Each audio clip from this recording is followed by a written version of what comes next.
दोस्तों आज हम बात करने जा रहे हैं गंगा तट के किनारे पर बसे काशी विश्वनाथ मंदिर के बारे में। इस मंदिर के बारे में लोगों की ऐसी धारणा है कि माता पार्वती और भगवान शिव इस मंदिर में विराजते हैं। कहा जाता है कि यहाँ पर लोगों की भीड़ हमेशा लगी रहती है। सर्वे के मुताबिक ऐसा देखा गया है कि जितने टूरिस्ट्स गोवा नहीं जाते उससे ज्यादा काशी विश्वनाथ के दर्शन करने आते हैं। आपको बता दें कि काशी विश्वनाथ एक ऐसा मंदिर है जिसे कई बार नष्ट करके पुनः बनाया गया है, क्योंकि काशी विश्वनाथ का ये मंदिर हमेशा विवादों से घिरा रहता है। क्या है बाबरी मस्जिद की कहानी? क्या बाबरी मस्जिद मुसलमानों की धरोहर है या हिंदू इसके हकदार हैं? चलिए जानते हैं इसके बारे में पूरी जानकारी। ज्ञान वापी मस्जिद का इतिहास। ज्ञान वापी का इतिहास जानने से पहले हम ये जान लेते हैं कि इसका मतलब क्या होता है। ज्ञान वापी का शब्द दो शब्दों से मिलकर बना है, ज्ञान और वापी, जिसमें ज्ञान का मतलब नॉलेज होता है और वापी का अर्थ होता है कुआं। इस तरह ज्ञान वापी का अर्थ हुआ ज्ञान का कुआं। कहा जाता है कि एक समय था जब यहाँ गुरुकुल चला करता था, जहाँ बच्चों को वेदांत की शिक्षा दी जाती थी। दोस्तों आज ज्ञान वापी मस्जिद को लेकर काफी विवाद चल रहा है, पर आखिर इस विवाद की वजह क्या है? इस बात को जानने से पहले एक नजर ज्ञान वापी मस्जिद के इतिहास पर भी डाल लेते हैं। दोस्तों जिस ज्ञान वापी मस्जिद की हम बात कर रहे हैं वो काशी विश्वनाथ से सटी हुई है।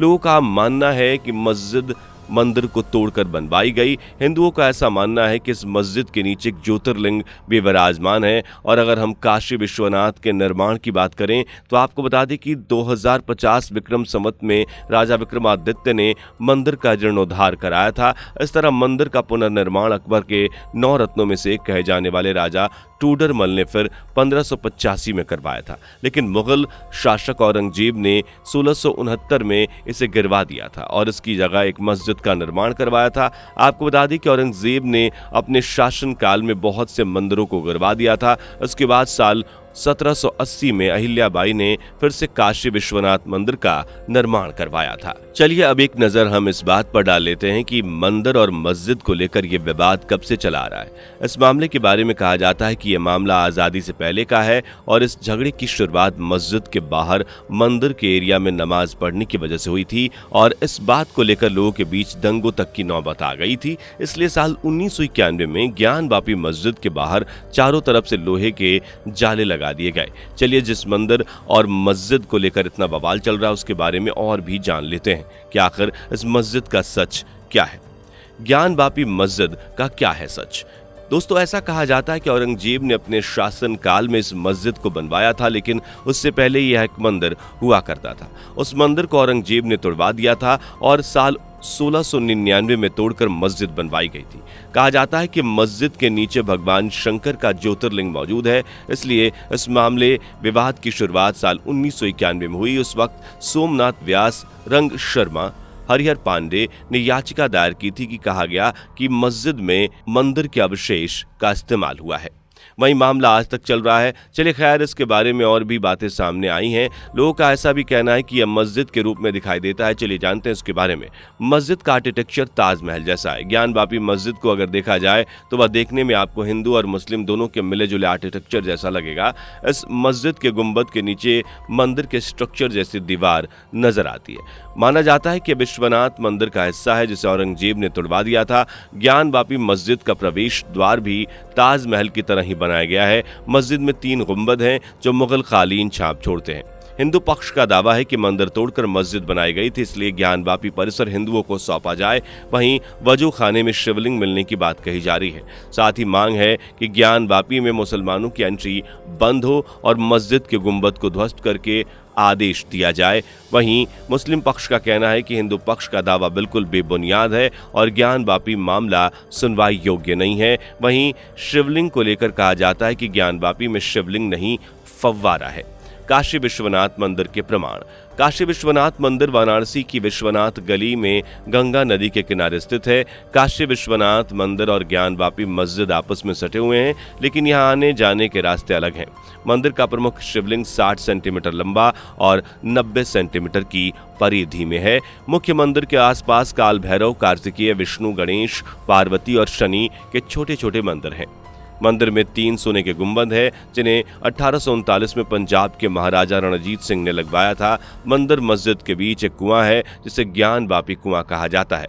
ज्ञान वापी कुएं का जिक्र स्कंद पुराण में मिलता है। कहा जाता है कि मुगलों के आक्रमण के दौरान शिवलिंग को ज्ञान वापी कुएं में छिपा दिया गया था। चलिए, ये तो प्रमाण था मंदिर का। अब जान लेते हैं कि इन दोनों विवादों के मामले में कोर्ट की क्या राय है। कोर्ट का फैसला। दोस्तों, दोनों पक्षों की बातें सुनने पर ASI की टीम मस्जिद में सर्वे करेगी, लेकिन वह वजू खाने को टच नहीं करेगी जहां पर शिवलिंग होने का दावा किया गया था। साथ ही आपको बता दें कि हिंदू पक्ष के वकील ने इस सर्वे में ग्राउंड पेनेट्रेटिंग राडार और मॉडर्न टेक्नोलॉजी के इस्तेमाल करने की बात कही है। साथ ही हिंदू पक्ष का दावा है कि मस्जिद परिसर के अंदर जो बीच का गुंबद है उसके नीचे एक जमीन से धप-धप की आवाज आती है। ऐसा दावा है कि इसके नीचे मूर्तियां हो सकती हैं जिसे दीवार बनाकर ढक दिया गया है।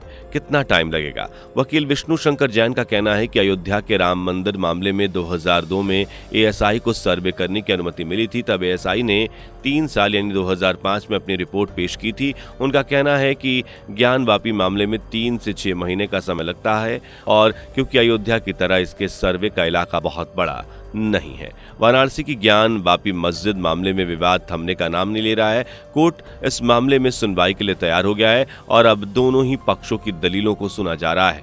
इस मामले में हिंदू और मुस्लिम पक्ष की अपनी अपनी कई दलीलें हैं जिन्हें लेकर पिछले कई सालों से विवाद चल रहा है, और कोर्ट ने मुस्लिम पक्ष की उस आपत्ति को खारिज कर दिया है जिसमें हिंदू पक्ष को मस्जिद के वजूखाने में मिले कथित शिवलिंग की पूजा पाठ करने की अनुमति नहीं देने की बात कही गई थी। कोर्ट ने हिंदू पक्ष की याचिका को सुनवाई योग्य मानते हुए स्वीकार कर लिया है।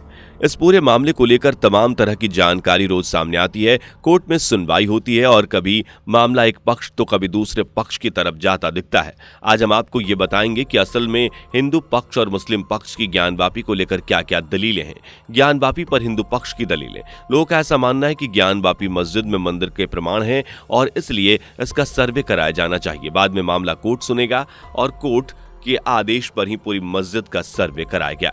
सर्वे में कुछ तस्वीरें सामने आई जिन्होंने विवाद को और बड़ा कर दिया। तस्वीरों को लेकर हिंदू पक्ष ने दावा किया कि ये मंदिर में बनी कलाकृतियां किसी बीच मस्जिद में वजूखाने से एक शिवलिंग की तस्वीर सामने आई, जिससे लेकर काफी विवाद शुरू हुआ। कथित शिवलिंग को लेकर हिंदू पक्ष की दलील है कि यह प्राचीन शिवलिंग है जिसे मंदिर में बनाया गया था।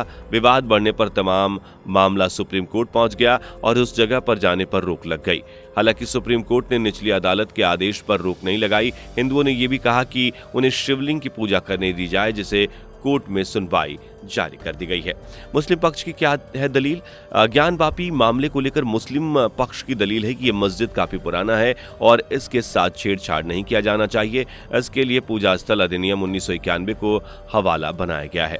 दोस्तों, अब ये फैसला किसके हक में होगा ये तो वक्त ही बताएगा, लेकिन हम तो यही कहेंगे कि सच जो भी है सही है, उसी पक्ष में फैसला हो। आज का हमारा ये वीडियो आपको कैसा लगा हमें कमेंट सेक्शन में लिखकर जरूर बताएं। वीडियो पसंद आई हो तो लाइक और चैनल को सब्सक्राइब करना ना भूलें। साइड में बने बेल आइकन को भी जरूर प्रेस कर दें। धन्यवाद। दोस्तों, आपको स्क्रीन पर 2 और वीडियोस दिखाई दे रही हैं, जिसे देखने के लिए स्क्रीन पर क्लिक करें।